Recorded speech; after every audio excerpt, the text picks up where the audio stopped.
engaging discussions in the question and answer box. I guess that's one of the advantage that one have of these online conferences. So in this second panel, we'll deal with the right to reparations, the protection of the right to life during and use of force during assemblies, freedom of movement, then and now, and the charter, the African Charter as a living instrument in relation to the right to nationality. Perhaps I was speaking too fast there. It's just a reminder to our presenters to keep their time during the 15 minutes that are allocated for their presentations, and also to not talk too fast to allow our interpreters to keep up with the pace. Please put your questions and answers in the Q&A box. Any other general comments you can also put in the chat. I'm introducing our presenters jointly now at the beginning, also to link them up a little bit to one of our themes of the conference that has been mentioned, the memory of our colleague, Professor Heyns, and how our presenters somehow are associated with his work in one way or another. So our first presenter, Kevin Sanchez, is from Spain, is working with the Weltfriedensdienst, a German NGO, and is based in Zimbabwe with the Zimbabwe Human Rights NGO Forum and the National Transitional Justice Working Group. Kevin did his Master of Human Rights, DEUXIÉME, with the European Masters in Human Rights and Democratization in Venice, which is part of the global campus, which the University of Victoria also forms part of, and where Professor Heyns taught in the late 90s, and then brought back the idea of creating a master's program, an African Masters on Human Rights and Democratization in Africa. Our second presenter is Beryl O'Rourke, who works with the Kenya National Commission on Human Rights,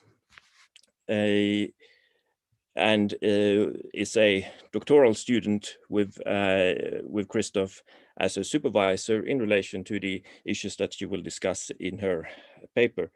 Our third paper is a joint paper by Professor Konstantinos Magliveras and Dr. Gino Naldi. It will be presented by Professor Magliveras, who is a professor at the University of the Aegean in Greece. For anyone who has followed the African human rights system, the scholarship around the human rights system, would recognize the names of Magliveras and Naldi. And of course, they were cited by Christoph in this seminal article from 2001 that has been mentioned quite a few times, and that we based our call for papers for this conference on. Our last presenter is Dr. Abdou Diop.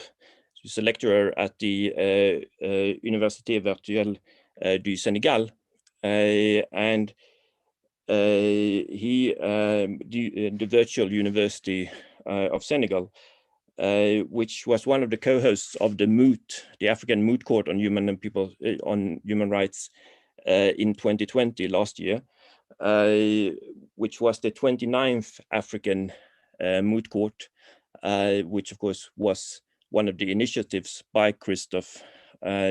So you see how his life and legacy link up to most people that are engaged within these frameworks. But without further ado, and saying that I will remind you when your 15 minutes are coming up to a close, you will hear a tone so that you reminded that it's time to wrap up. And of course, I also control the mute button if you go on for too long.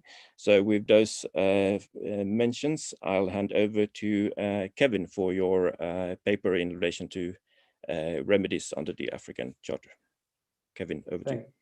Thank you, Professor Killander. It's a great pleasure to be part of this event, especially as we commemorate the life of the great Professor Heyns. I would like to share my screen, but somehow it's not, I apologize, it's not working to share the PowerPoint presentation that I had.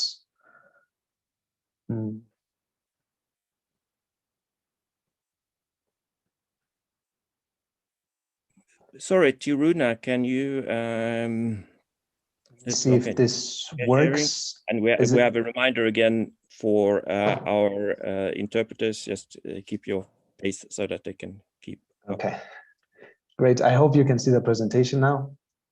Yes, we do. Okay, thanks. My connection is currently a bit unstable, so in view of this, I hope you can indulge me for turning off my camera now that I will be presenting. And due to the time constraints that Professor Killander has made reference to, the presentation will focus on specific procedures, even though my paper also includes considerations on the 2 procedures for the African Court to issue a judgment on reparations and third-party interventions. Here is a brief overview of the main topics that I will be dealing with today. So without any further ado, let's jump into it. So during the years 2009 and 2010, the African Court and the African Commission conducted 3 joint meetings with the aim of harmonizing their corresponding interim rules. This process culminated in June 2010, when the African Court adopted its rules of court. These internal rules, as previous speakers, Dr. Eno and Dr. Bigon, have already mentioned, guided the court until September 2020, when the revised rules of court entered into force. Now, the revised Rule 44, which relates to Article 27.1 of the Protocol on the establishment of the court, asserts that an applicant who wishes to receive reparations should include such request in the original application. The revised Rule 44 presents 2 noticeable amendments. The first one is that it does away with a provision that compelled applicants to determine the amount of reparation in the application. This change is relevant as it seems to recognize the diversity of forms of reparation beyond the often overemphasized right to compensation.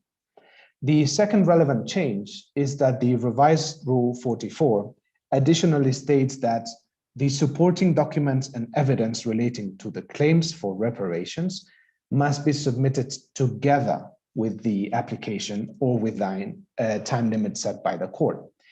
The explicit inclusion of this provision seems to respond to a situation endured by the court during which it received applications where applicants had not duly substantiated specific claims for reparations, which in turn forced the court to delay a decision on reparations. So let's go into the 3 specific procedures. Those are contained under Chapter 4 of the revised rules of court. And among those available, these 3 provisional measures, amicable settlements, and the new pilot judgment procedure may have an indirect impact on orders of reparation.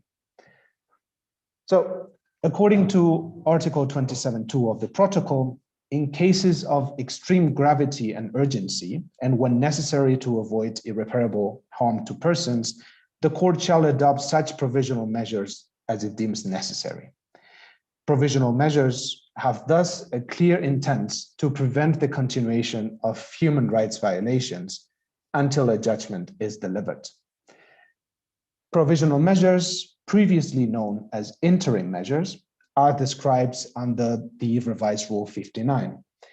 There are 2 relevant additions to Rule 59. The first one is that Sub-Rule 1 indirectly reiterates that provisional measures are limited in time by the determination of the main application. The second addition, Sub-Rule 6, explicitly determines that orders for provisional measures are binding to the parties affected. However, the practice of the African Court shows that there's a temporal inconsistency when setting a time limit for respondent states to respond to requests for provisional measures.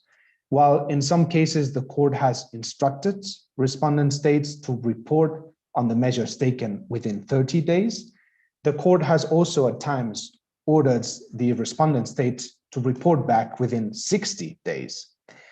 Regrettably, the revised Rule 44, which deals with the time limits for responding to pleadings, does not include a specific time frame to respond to requests for provisional measures.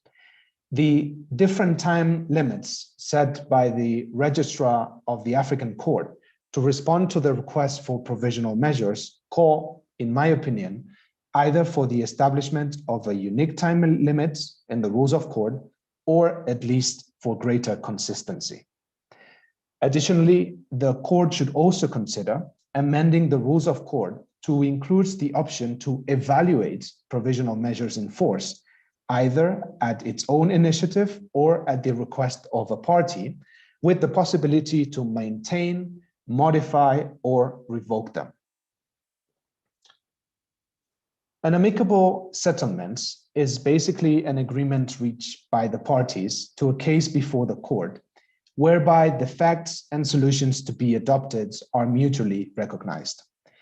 According to the revised Rule 64, the parties to a case may resolve their dispute amicably at any point in time before the court issues its judgment.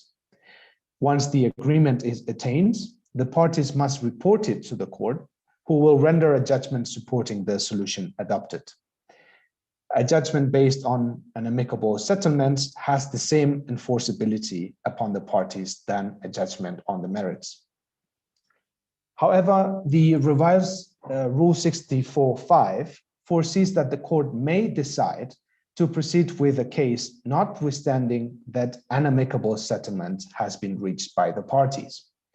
This is an important and relevant provision grounded in the discretionary powers of the court that ensures the observation of the principles of preservation of public interest and justice. Bearing in mind the unequal position of power between the two parties to a case, the court may also make use of this provision to avoid ordering reparations that are manifestly unfair or inadequate. To date, though, the African Court has not been appraised with any amicable settlements. Nevertheless, there are the other two institutions in charge of monitoring the compliance of member states with the African Charter have dealt with amicable settlements already. So firstly, in the case of Government of Malawi versus Institute for Human Rights and Development in Africa, which was the first amicable settlement handled by the African Committee of Experts on the Right of and Welfare of the Child, the committee actually endorsed the amicable settlements, which contained reparative measures aimed at ensuring non-recurrence. However, the settlement did not address the effects of the damage suffered by victims. It was rather forward-looking. In the case of Open Society Justice Initiative versus the Republic of Cameroon, the African Commission went beyond the original amicable settlements and actually ordered the respondent states to grant the victims' next of kin with various forms of reparation, including compensation for damaged goods, loss of earnings, and moral damages. Now, the court can also draw inspiration from other regional bodies. The European Court rejected a friendly settlement in the interest of justice reached between the parties in Ukrainian Media Group versus Ukraine. In this case, the court argued that the rejection was necessary due to, and I quote, the serious nature of the complaints made in the case regarding the alleged interference with the applicant's freedom of expression. Lastly, in the case of Garcia Cruz and Sanchez Silvestre versus Mexico, the Inter-American Court endorsed the friendly settlement agreed by the parties, but also analyzed the reparative measures to determine the scope and method of implementation, as the court considered that it has an obligation, and I quote again, to provide comprehensive redress for the damage caused to the victims. So even though the African court is yet to deal with a case where an amicable settlement is proposed, there are important lessons for the court to reflect upon. Firstly, the court ought to reasonably consider the uneven power position of the parties and make sure that the solutions to the dispute are fair and adequate, especially to the victims. Secondly, as it is the court's mandate to uphold the rights enshrined in the Banjul Charter, the recognition of any violations of the rights therein must be included in the amicable settlement. Finally, the assessment of a violation of the Charter ought to entail appropriate reparative measures aimed at redressing the situation of the applicants, but also at possibly preventing the recurrence of similar violations within the territory of the respondent state. Now, the pilot judgment procedure was introduced by the revised Rule 66 of the Rules of Court. The court can initiate this procedure when several applications are filed against a particular respondent state, and these applications respond to the existence of a structural or systemic problem. It's worth noting, though, that originally the pilot judgment was created as a measure of procedural economy that sought to respond to the overwhelming number of cases that the European Court had to deal with. In essence, this procedure seeks to both speed up the process and avoid the court from conducting a thorough examination of the cases sharing same root causes. The procedure is meant to support the respondent state in identifying and putting to an end the structural issues that gave rise to the same human rights violations, while granting reparations to those adversely affected. Now, in the case of EG versus Poland, the European Court concluded a pilot judgment procedure for a total of 176 cases that shared the same systemic problem. This case presents us with certain characteristics which actually became essential for forthcoming decisions issued under the pilot judgment procedure. Firstly, the court decided to adjourn the examination of cases sharing the same systemic problems. Secondly, in establishing the facts, the European Court briefly recalls the historical background that all the pending cases shared with the pilot judgment case and proceeded to analyze the circumstances of the case, focusing on the facts, but not on the merits. Thirdly, the court gave effect to the pilot judgment procedure by connecting the pending cases to the original pilot judgments and subsequently striking them out from the list of cases. And lastly, the European Court indicated that should the respondent states not comply with the measures ordered in the pilot judgments, the court would, and I quote, have no choice but to examine and take to judgments the remaining applications.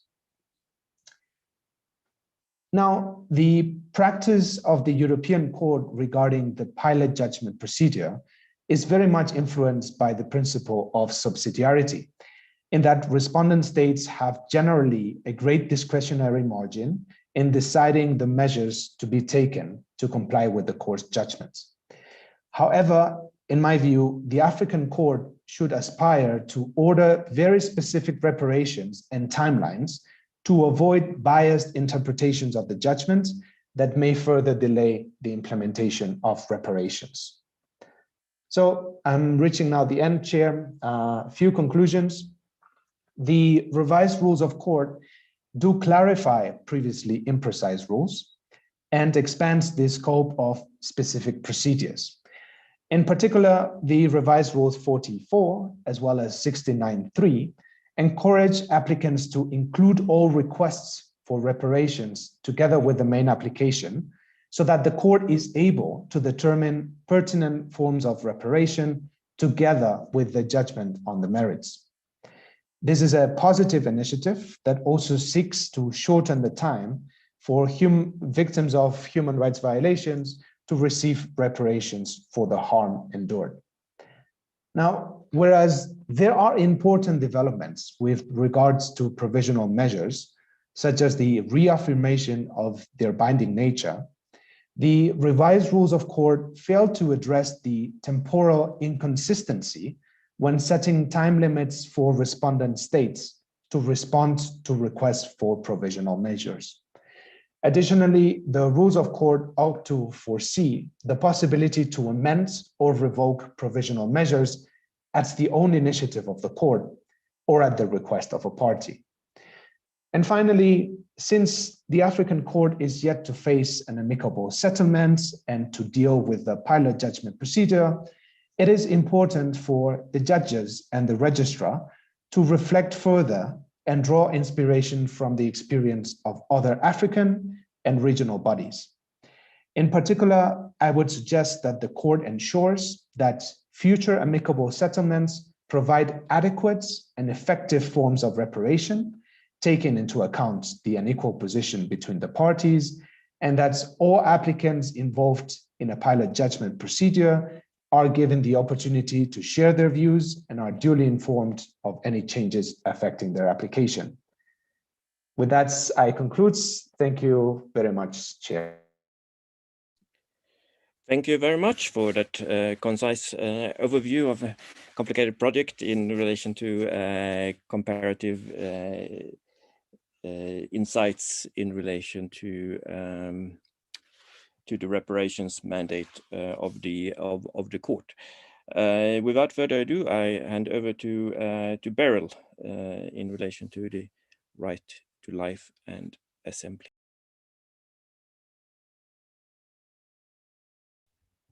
Thank you, Prof. Magnus. And good morning, good afternoon, everyone. I'll just share my screen.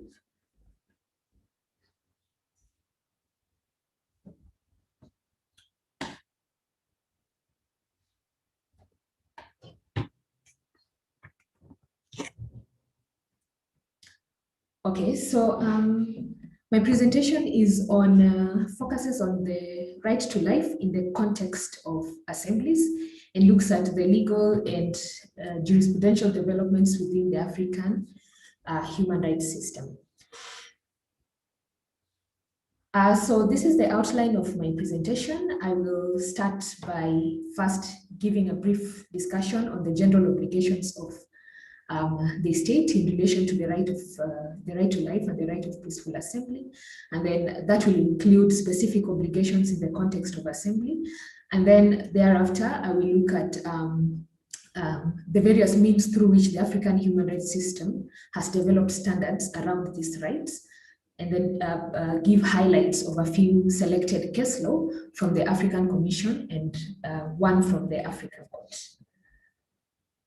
So to provide some contextual background, protests have become quite prevalent over the past several years. They've always been there, but they've increased so much over, say, the last 20 years. And you may have also observed that some governments generally have a very low level of tolerance for dissent. And for that reason, you notice in some cases, security agents or law enforcement officials rein in on protesters quite heavily and mainly through the excessive use of force, and that has sometimes resulted into massive loss of lives. Just by way of example, only last year in October in Nigeria, the EndSARS protests, it was reported within a few days of the protests, it was reported that at least 69 people had lost their lives, and most of them had lost their lives as a result of being shot by law enforcement officials. So the protection of the right to life in the context of assemblies is something that has been focused on a lot within the African human rights system and also in the international human rights system. Before I get to the developments, the right to life is recognized in the African Charter in Article 4, and the right of peaceful assembly is recognized in Article 11.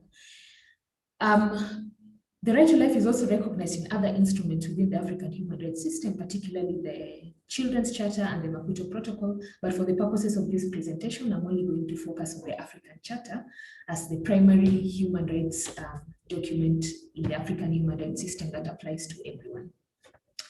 So the right to life, as we understand it, has two components in terms of the obligations of the state. So there's the substantive component, and that is that every person has a right to be free from arbitrary deprivation of life, either by state agents or by private actors. And it is the obligation of the state to protect that right from such deprivations. And one of the things that states have to do to be able to meet that substantive obligation is establish legal frameworks that enhance the protection of the right to life. Then the procedural component of the right to life looks at the obligation of the state to investigate cases of violations of the right to life and ensure accountability for such violations. In the context of the right of peaceful assembly, the duty is to respect and ensure, and that requires states, one, to refrain from interfering with assemblies, two, to protect those assemblies, and in that obligation to protect also includes the obligation to protect the lives of assembly participants and the public generally, and then also the obligation to facilitate. Now, in the context of assemblies, there are specific obligations that touch on the right to life, and because it is law enforcement officials that in most cases pose the greatest threat to the right to life during assemblies, most of these specific obligations that I'm referring to revolve around the need for states to regulate the conduct of the police and also to enhance their capacity to be able to police assemblies within a human rights standards. So obligations of that nature include, one, developing a legal framework that regulates the use of force and firearms in a manner that is precise enough to be able to adequately guide law enforcement officials. The duty of the state to facilitate assemblies in a manner that prevents volatile situations from escalating and thereby putting the lives of assembly participants at risk. And then duty to take precautions and generally duties that relate to conduct of regulating the conduct of the police.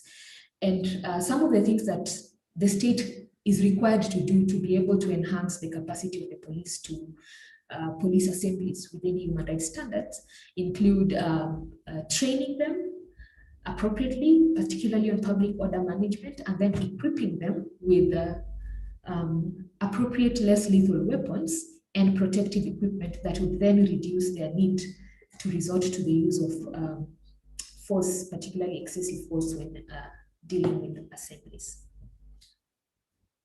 So as I mentioned earlier, there has been increasing global attention on the protection of the right of peaceful assembly and concerns around the right to life during assemblies.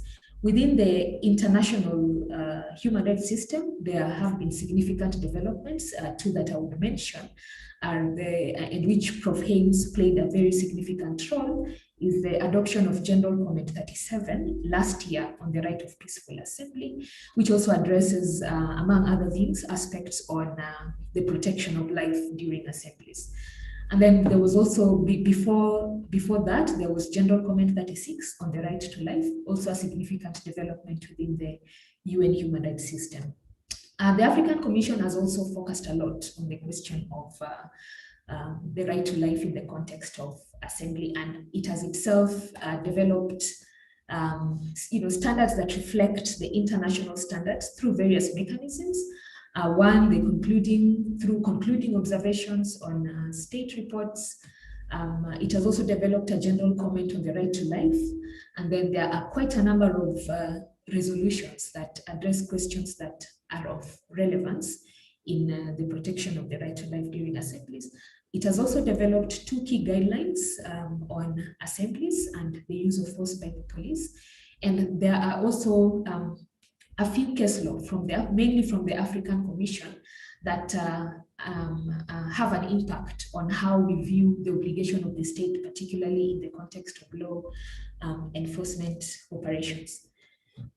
So in relation, just by way of example, in relation to concluding observations, it has, the African Commission has in the past made recommendations to Zimbabwe on eradicating police excesses and training security forces on public order management.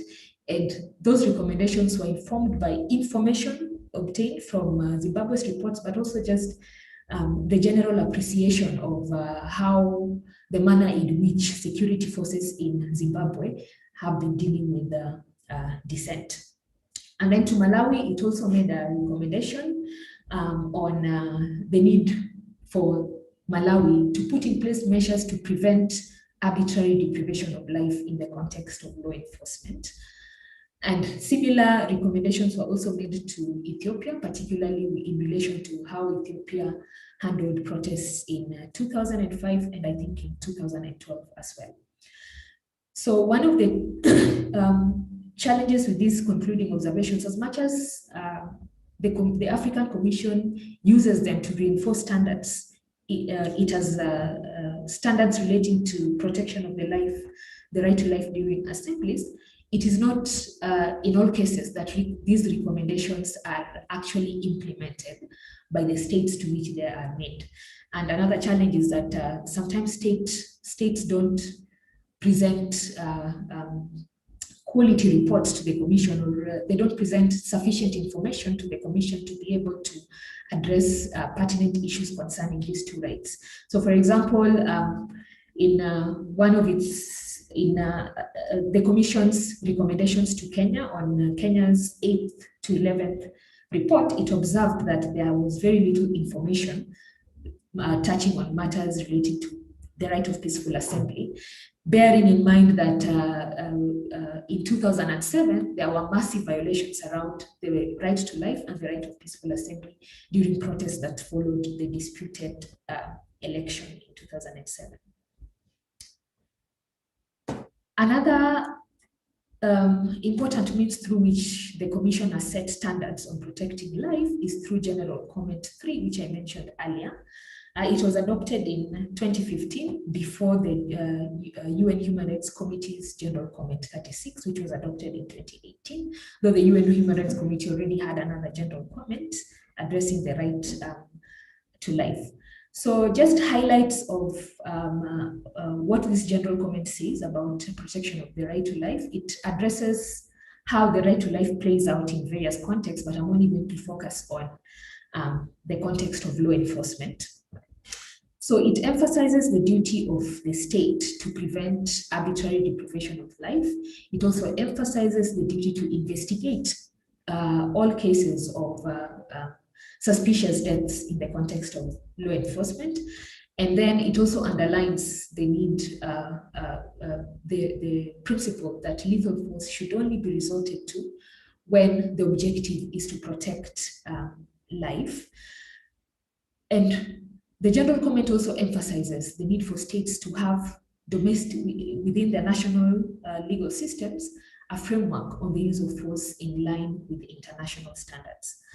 A principle that is emphasized in the General Comment is the principle of precaution in law enforcement, which is a principle that is particularly important in the context of assemblies and which would require, say, states to put in place measures like planning public order management operations ahead and taking into account maybe not all, but most possibilities, and making plans to address any law enforcement situations that may arise in the context of the assemblies. And also, as a precautionary measure, properly equipping the police and providing them with the protective equipment.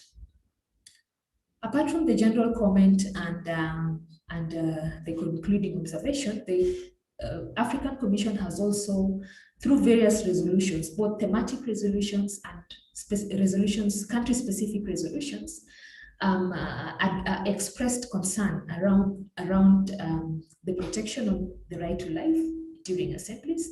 And some of the resolutions that are relevant in this context are its resolution on the right to life in Africa of 2017. Before then, there was the resolution on the right to peaceful demonstrations.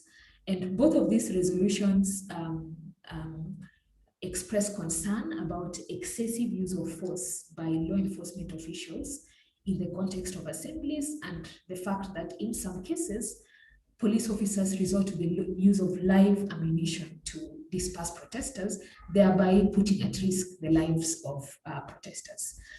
As new concerns emerge, the Commission has also adopted additional resolutions, and key among them being Resolution 473 on the need to undertake a study on human and people's rights and artificial intelligence.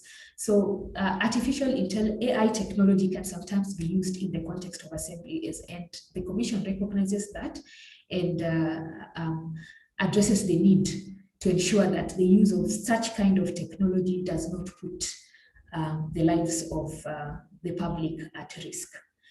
Then in the context of the use of force to enforce COVID-19 regulations in various countries in Africa, the African Commission adopted Resolution 474 on the prohibition of excessive use of force by law enforcement officials in African states.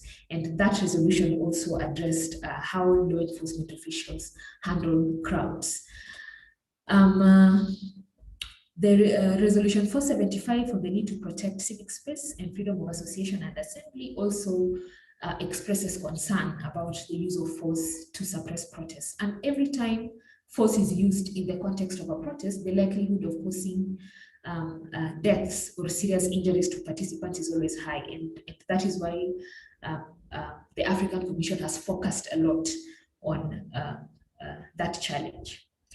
In some cases, it also makes country-specific resolutions. For example, in 2019, it made a resolution on the human rights situation in the Republic of the Sudan, and that followed massive protests in Sudan, which led to the deaths of over 100 people. And the Commission brought to light the fact that there had been massive violations in the Sudan in the manner in which the law enforcement agencies handled protests.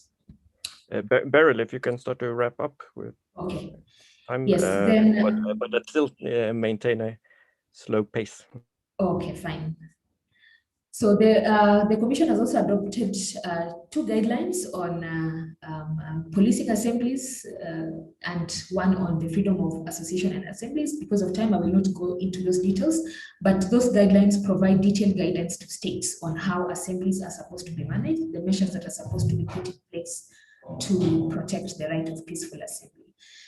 Then I'll quickly run through some of the case laws that have been determined by the African Commission and one by the African Court.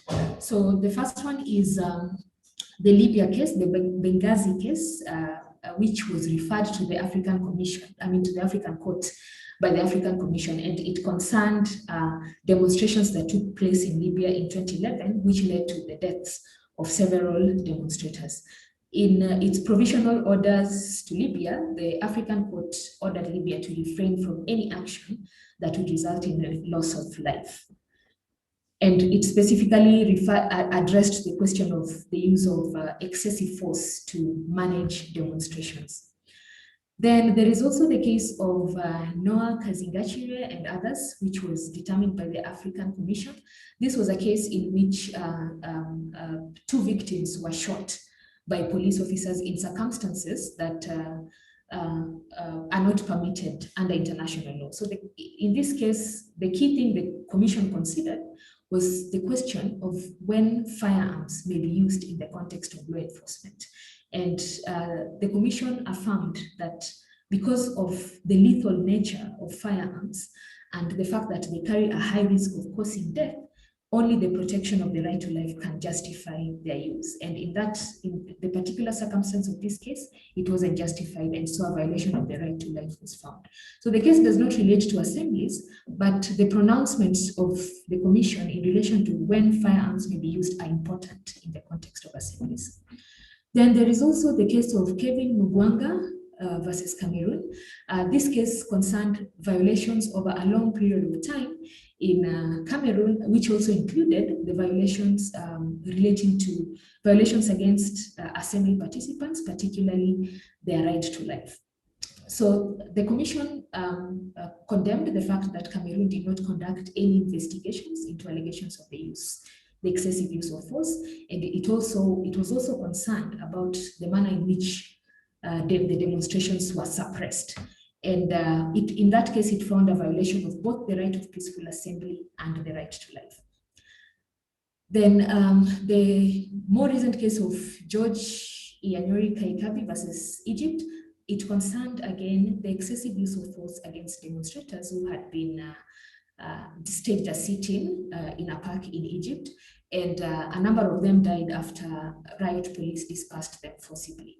Again, the importance of protecting the right to life in that context was emphasized, and the Commission set standards on when force may be used and circumstances when the duty to protect will apply, even if it is not state agents that caused death. Apart from those cases, there are two cases which I highlight where the Commission could have done better. The Commission did not really use the opportunity they had to enforce or to reinforce standards touching on the protection of right to life during assemblies. The first one is the movement Bukinabe case, where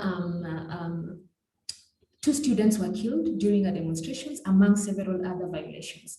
While the Commission found a violation of the right to life in this case, it did not find a violation of the right to peaceful assembly, and in fact did not address it.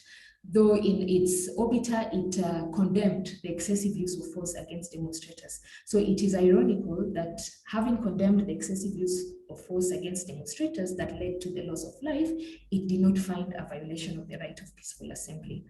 Then in the Ken Saro-Wiwa case, briefly, it emanates from events at a rally where 4 leaders were killed by private entities, and then Ken Saro-Wiwa, alongside other defendants, were arrested, tried, and executed over the incitement to violence that led to the deaths of those leaders. Now, as much as the court found a violation of both the right, the Commission found a violation of both the right of peaceful assembly and the right to life, I argue that it did not adequately link the right of the violation of the right to life to the violation of the right of peaceful assembly. Instead, it focused more on the trial, the fact that the trial that the defendants went through was unfair. The court could have done better to link the 2 rights, because the violation of one is what led to the violation of the other. So just to conclude, it is evident that the African human rights system has in many ways developed standards that align to the international standards on the protection of the right to life during assemblies. However, its jurisprudence on the same is still quite limited, understandably for the African court, because access to the court is limited right now to citizens of only 6 countries. But for the African Commission, I argue that more can be done. For example, in the case of George Kaikabi, it was submitted to the court in 2007, and the commission only made a determination 13 years later. So in situations where it takes that long to determine cases, questions may be raised about the quality of access to the African Commission, even though it is more accessible to Africans. Thank you. Thank you very much for your comprehensive overview. Going a little bit over time, but that's okay. Was just a reminder for our next 2 presenters just to try to keep to the time limit, but at the same time speaking slowly, so or at a pace that the interpreters can follow. So Professor Magliveras, over to you. Thank you very much. I'll try to keep to the 15-minute rule.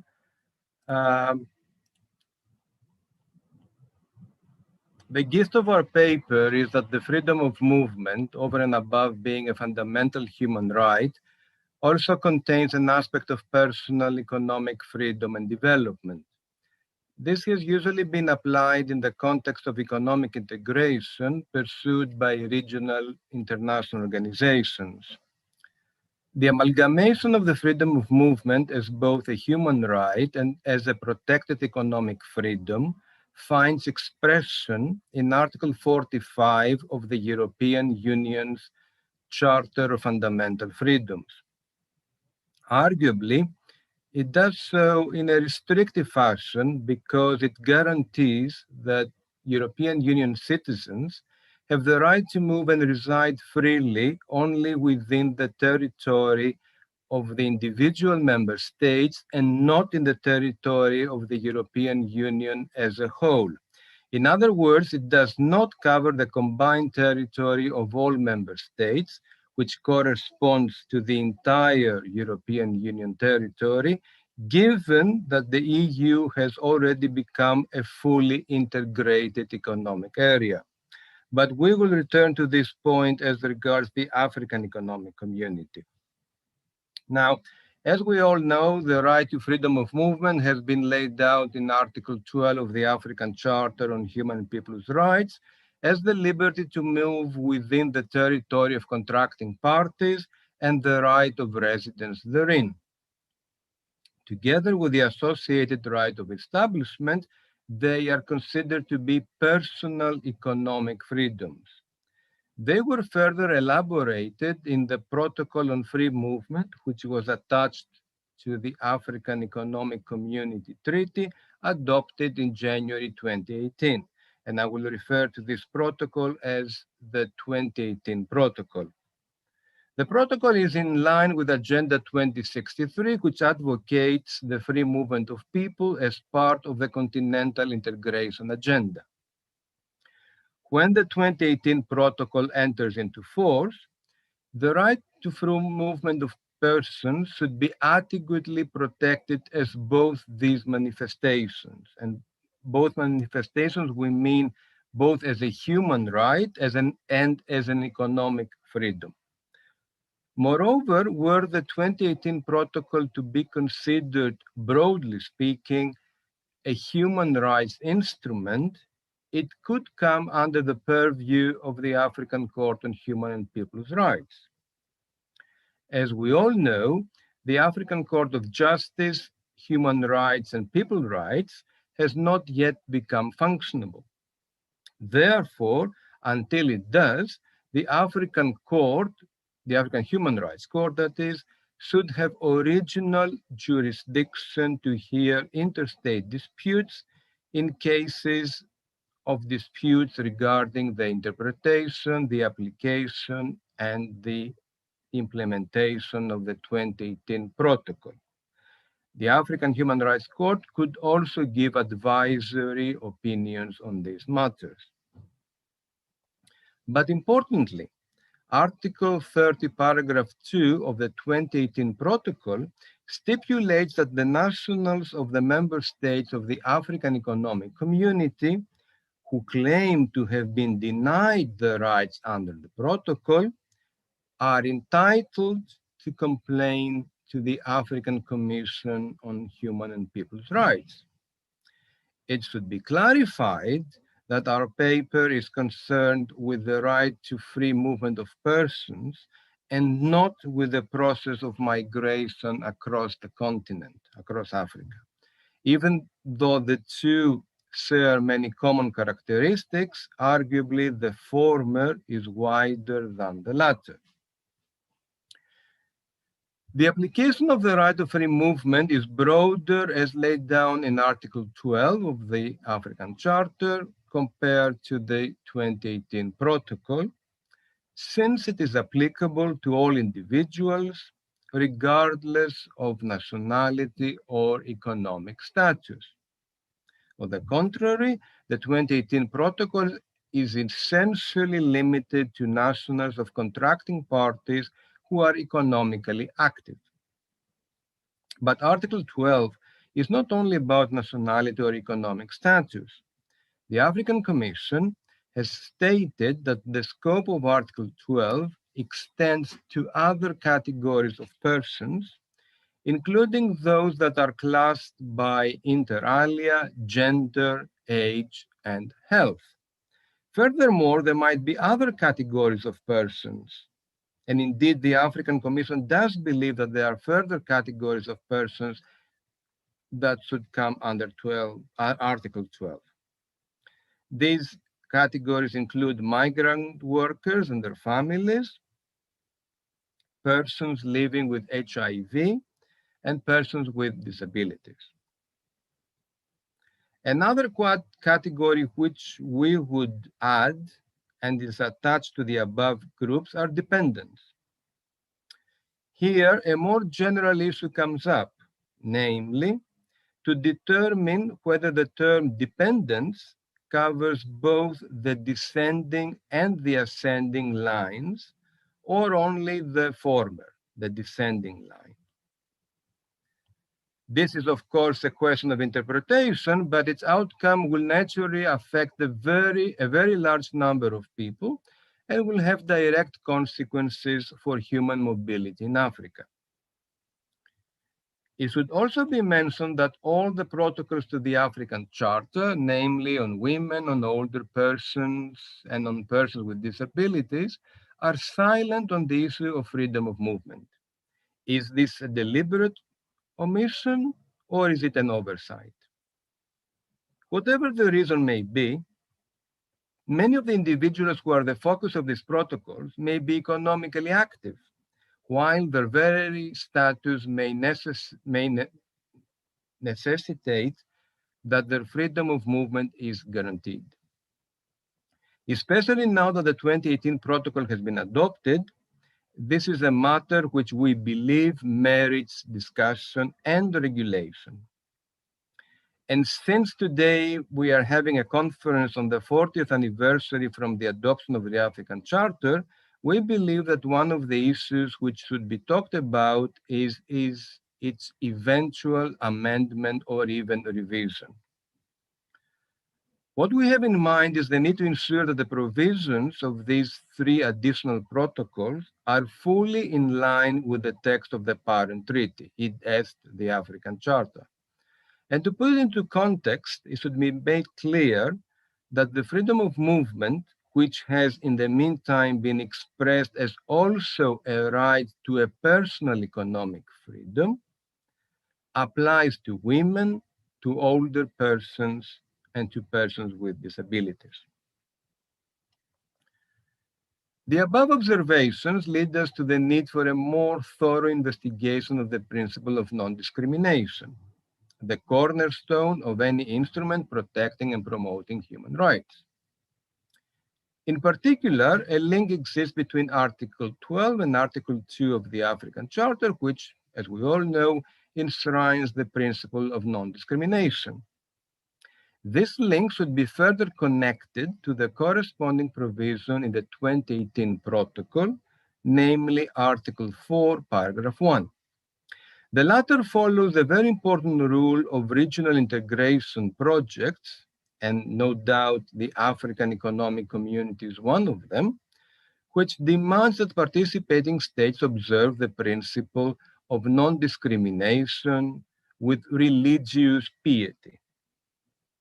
Thus, it could be argued that in the context of economic integration, which is presently being attempted in Africa, the right to freedom of movement has a content analogous to Article 12. However, instead of being exercised and protected within the borders of a single state, it should be applied and safeguarded within the territory of the entire African common market. We made this very argument, as you may recall, at the beginning of our presentation in relation to the European Union and its Charter of Fundamental Freedoms. We would also like to emphasize that the strong nexus between the 2018 protocol and the African Charter is exactly revealed in the mutual prohibition of discrimination. Article 4, paragraph 1 of the 2018 protocol expressly stipulates that contracting parties are barred from discriminating against nationals of another party when entering, residing, or establishing themselves in their territory. This prohibition derives from Article 2 of the African Charter and is based on any status.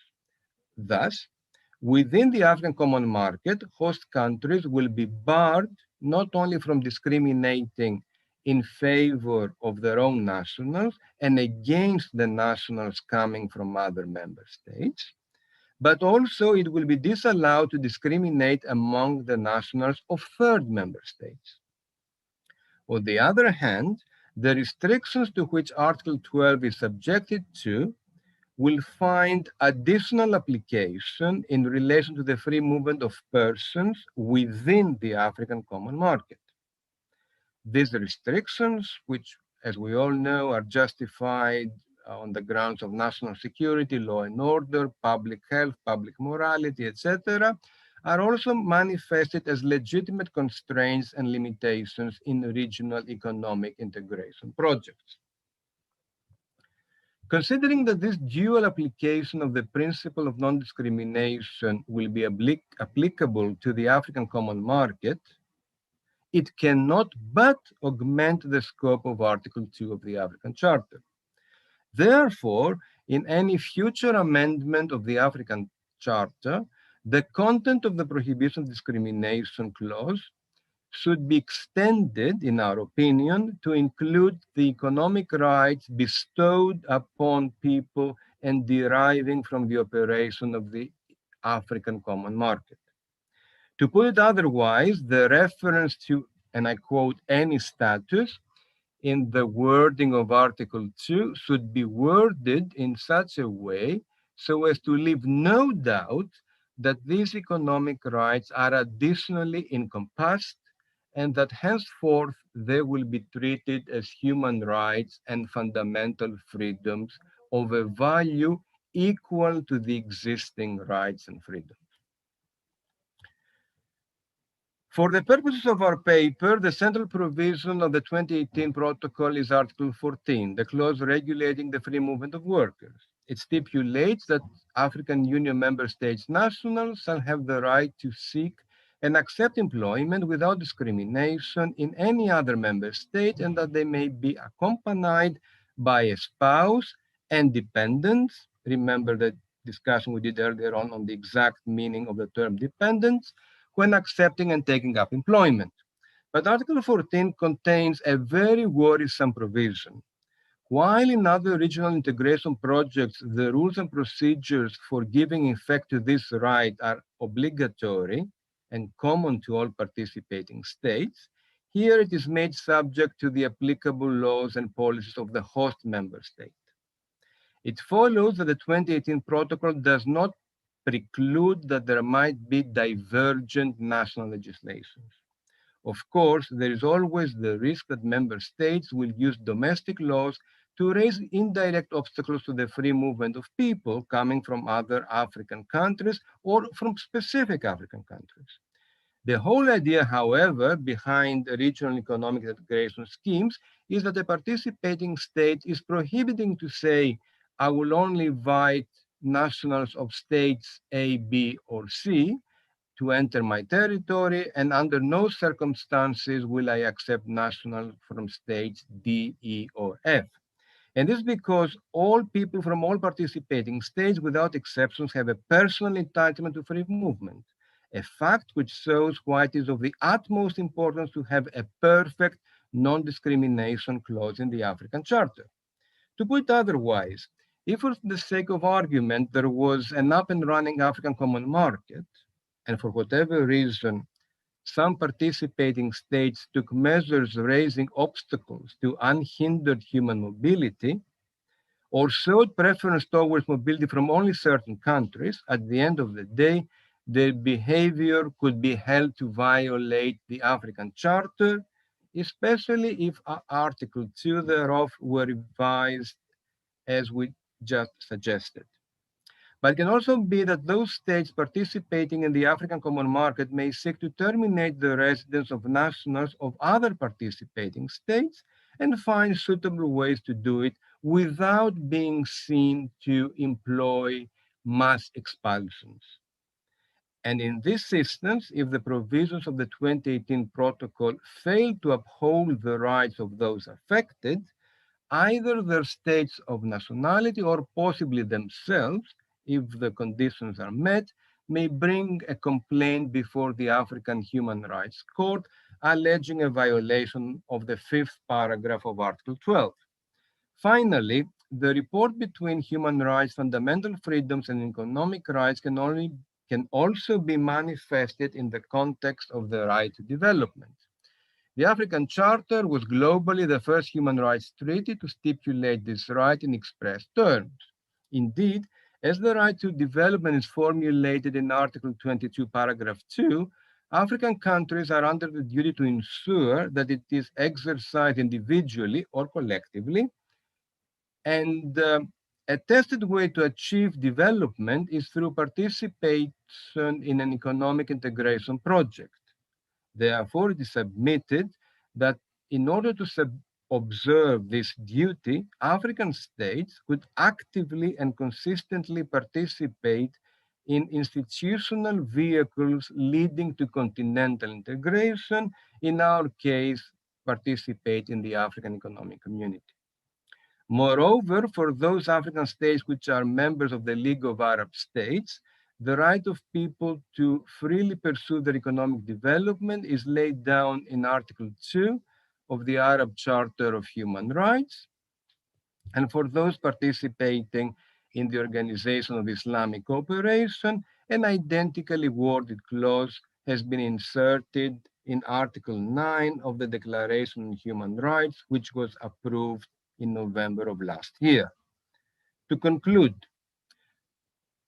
the movement of people has always been a complex process, and its regulation, not only as a right, but also as a human right, is a very important development. The freedom of movement of persons is one of the matters which have been addressed in the African Charter coherently and in detail. Our paper has dealt especially with the economic aspects of this freedom as manifested with the creation of the African Economic Community.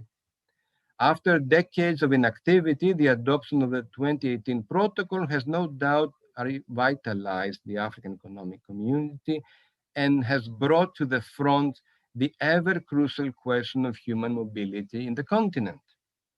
It cannot be prognosed when the 2018 protocol will enter into force. But when it does, in conjunction with Articles 2 and 12 of the African Charter, it should offer a protective environment to those who would wish to exercise the freedom of movement. And if the African Charter were amended as suggested in this paper, we believe that the protection would be further reinforced. Thank you very much for listening. Thank you very much. Due to time, we'll move straight on to Dr. Diop. Dr. Diop, please. Oui, merci beaucoup. Merci, professeur Magnus.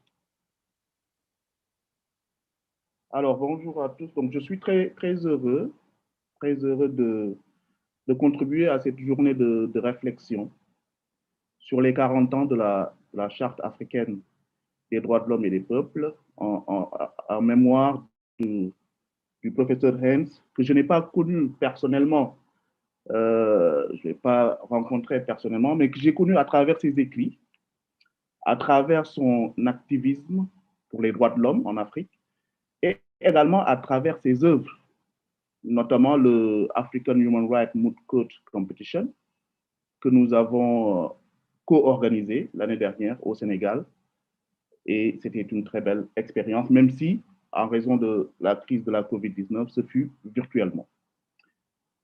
Je m'excuse d'emblée, j'aurai peut-être quelques problèmes de connexion parce que j'ai voyagé hier soir, donc j'ai quitté Dakar pour venir à Ouagadougou. Je suis arrivé hier tard dans la nuit Donc, je fais ma communication depuis l'hôtel avec le Wi-Fi de l'hôtel. Et apparemment, ce n'est pas très stable. Donc, je vais essayer de terminer rapidement avant d'avoir des problèmes de connexion et je m'excuse par avance. Alors, ma communication donc, porte sur la Charte africaine, a living instrument ou un instrument vivant à travers l'analyse du droit à la nationalité. L'analyse du droit à la nationalité constitue un exemple patent de la consécration de la Charte comme un instrument vivant. Ou, pour reprendre la doctrine américaine, a living constitution. La Charte a 40 ans. Elle est riche dans son contenu. Je rappelle des droits consacrés par la Charte, les droits socio-économiques, les droits civils politiques, les droits de la troisième génération, les droits des peuples. Donc, c'est un texte qui est très riche dans son contenu. Je pense qu'on l'a magnifié partout. Très riche dans son contenu, mais également très noble dans son esprit. Dans son esprit, le préambule nous rappelle l'enracinement de ce texte qui montre un peu l'importance des valeurs et traditions africaines, mais en même temps, les articles 60 et 61 de la Charte nous montrent aussi l'esprit d'ouverture qui demande aux organes de protection des droits de l'homme de s'inspirer des solutions dégagées par les autres systèmes régionaux et le système universel de protection des droits de l'homme. Donc, très riche dans son contenu, très noble dans son esprit. Mais, comme tout texte de droit, comme tout texte, elle comporte des imperfections. On a pu soulever comme imperfection la présence de clauses limitatives à outrance, ce qu'on appelle les clawback clauses. Heureusement, ou fort heureusement, l'activité jurisprudentielle de la Commission notamment, et de la Cour africaine également, est venue resserrer le vis, un peu en encadrant ces clawback clauses. Comme imperfection, on peut aussi mentionner certains oublis volontaires ou involontaires, comme le droit d'avoir des droits, pour reprendre l'expression heureuse d'Hannah Arendt, le droit à la nationalité. La Charte, instrument régional de protection des droits de l'homme, c'est 68 articles. 68. Mais aucun de ces articles ne consacre ou ne mentionne le droit à la nationalité. Pourtant, c'est un droit capital, fondamental, qui occupe une place importante, une place de premier choix dans les textes universels et régionaux de protection des droits de l'homme. Je peux citer la Déclaration universelle des droits de l'homme, le Pacte international relatif aux droits civils et politiques, la Charte africaine des droits et du bien-être de l'enfant, la Convention interaméricaine des droits de l'homme, etc. L'importance du droit à la nationalité n'est plus à démontrer. Sans nationalité, on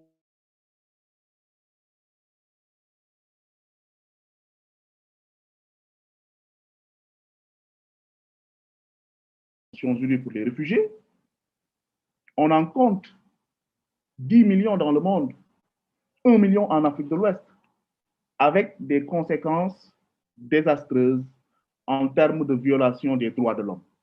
Droit à l'éducation, droit à la santé, liberté de circulation, etc.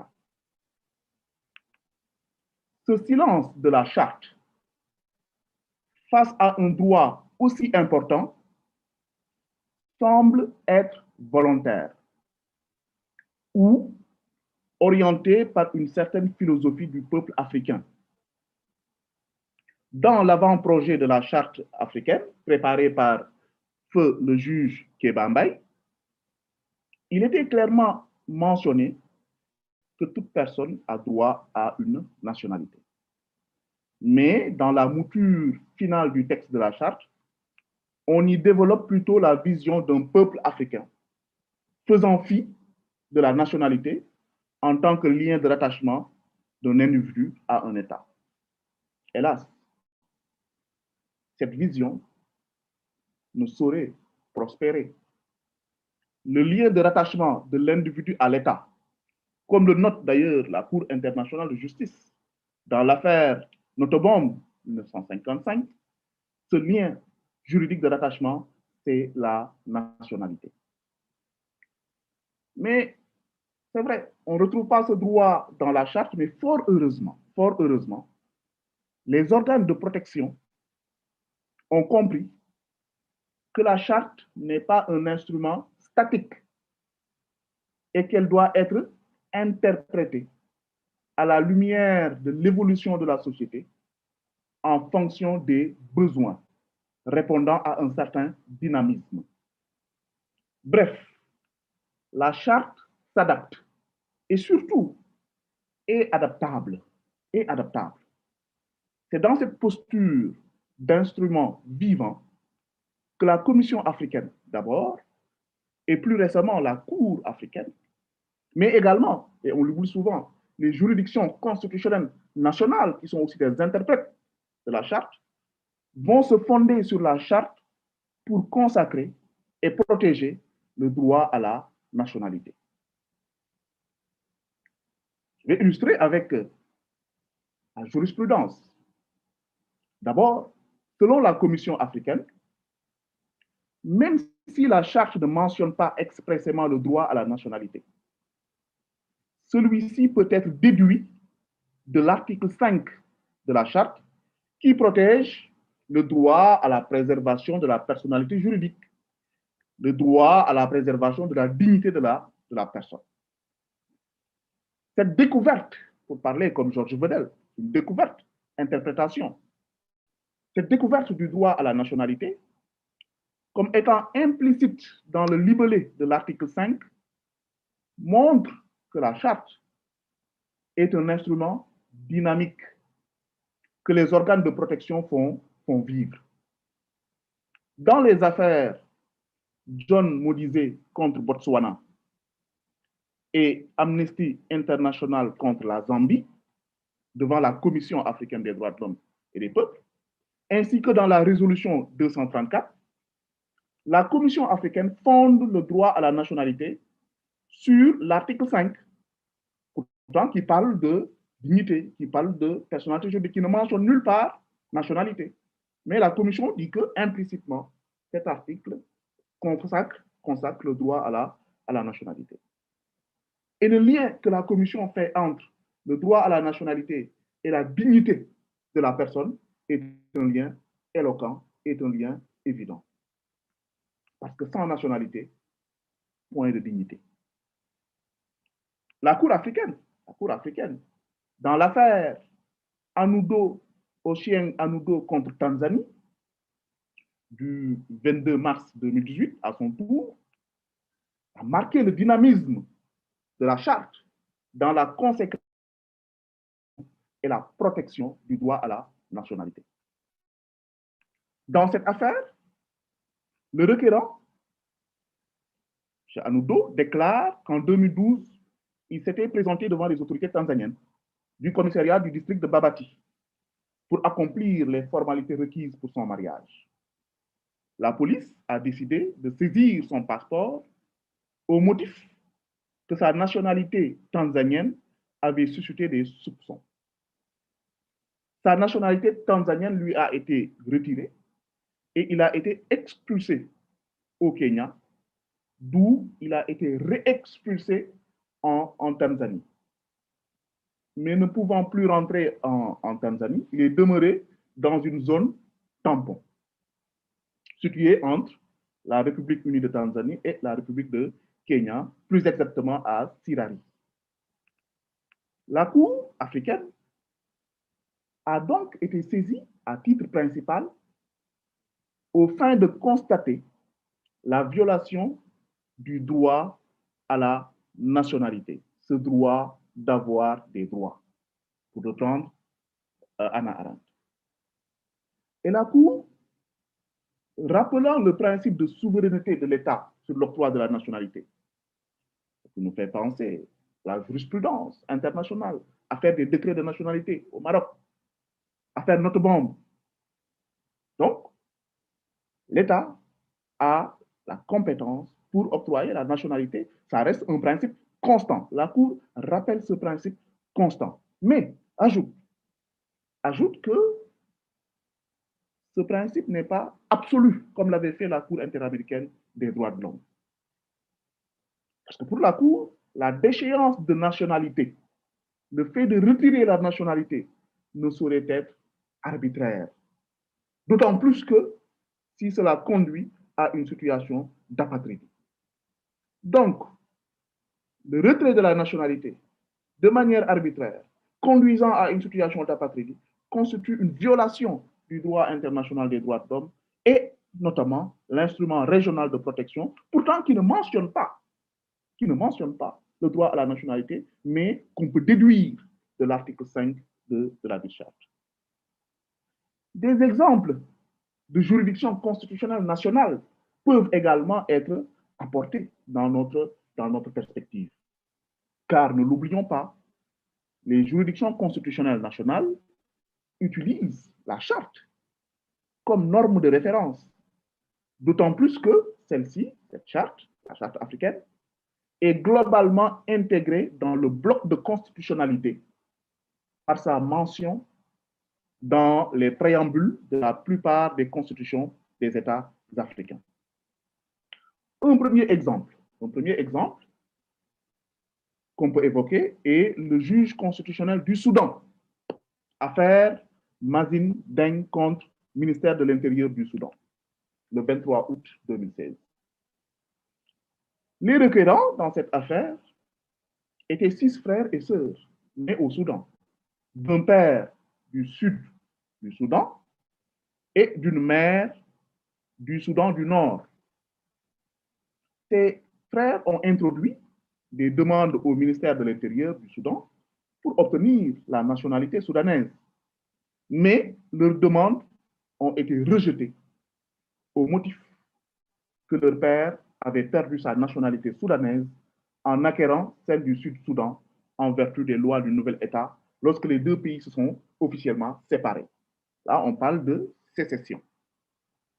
Alors, face à cette affaire, la Cour constitutionnelle du Soudan a statué en disant que la décision du ministère de l'Intérieur de ne pas reconnaître le droit des requérants d'obtenir la nationalité était contraire à la Constitution, et en outre a déclaré que les requérants avaient le droit de demander la nationalité soudanaise en fonction de la nationalité de leur mère, conformément, et là c'est important, conformément à la Charte africaine et l'interprétation que la Commission africaine en a fait, notamment l'article 5 de la Charte. Donc, là aussi, on voit une juridiction constitutionnelle nationale se référer à la Charte africaine pour protéger le droit à la nationalité, qui pourtant n'est pas mentionné dans la Charte africaine. Dynamisme vivant, instrument.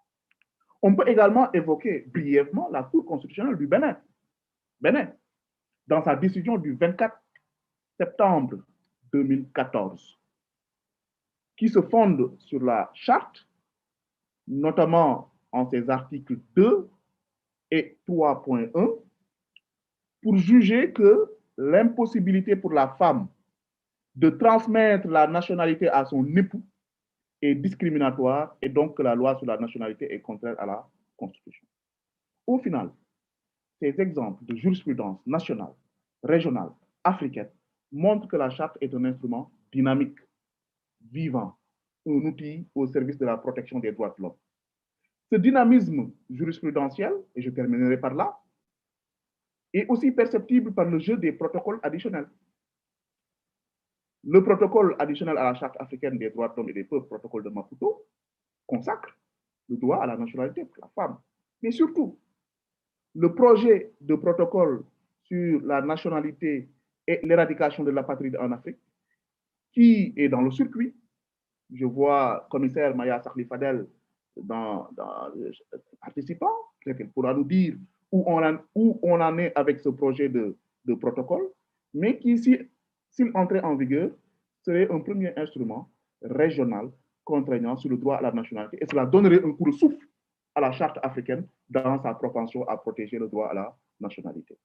Pour conclure donc, la Charte, au regard de l'analyse du droit à la nationalité, est un instrument vivant, est un instrument dynamique, et grâce à l'interprétation dynamique qu'en font les organes de protection des droits de l'homme, la Charte aujourd'hui est un instrument qui consacre et protège le droit à la nationalité, même s'il n'est pas expressément mentionné. Je vous remercie. J'espère que je n'ai pas débordé de mes 15 minutes. Merci beaucoup, professeur Kilander.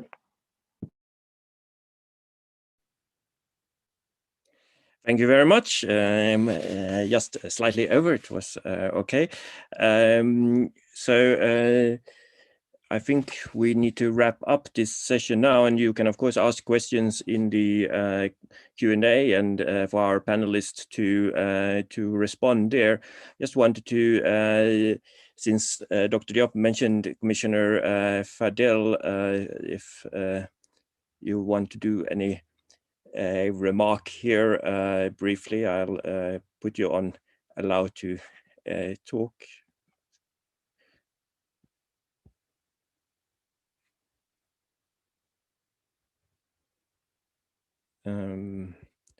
If we have no comment from Commissioner Fadel, I think the other, yes, you have your hand up, please, Commissioner Fadel.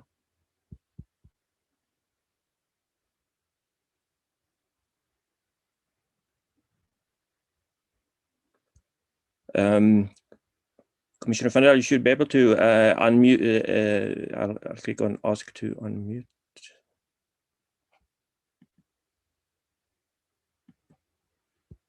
You should be able to unmute yourself now.